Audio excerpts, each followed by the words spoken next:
চিংড়ি ধরবো।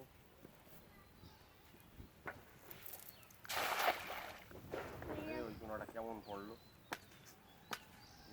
বেনামি চিংড়ি দেখতে পাচ্ছেন আপনারা, এটা প্রচুর ঘনত্বে হয়।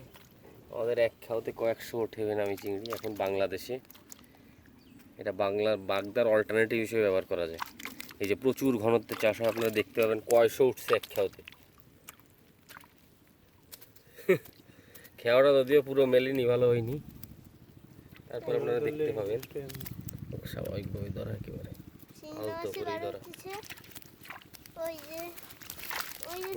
এই যে উপর থেকে নিচ পর্যন্ত, ওইটা নিয়ে, ওই দুটো নিয়ে, এই যে জালের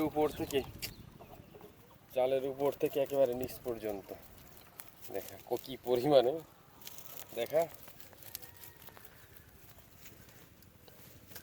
তারা একদম নিচে কি পরিমাণ ঘনত্ব এইগুলো হয়। কাতলাগুলো ছাড়া লাগবে, দাঁড়া ছাড়বেন, দেখাই শুধু দেখাই নে, এই নে ধর নিচে করে একেবারে দেখ, পুরো জাল জুড়ে মাছ আমাদের। এই যে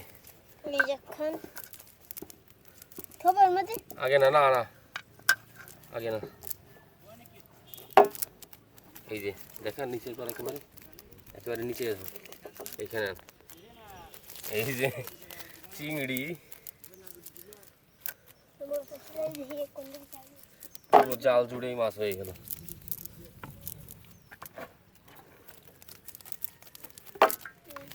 ফেলে দে, এই যে এই পাশেও আছে, এই ফেলাবো কিছু মধ্যে।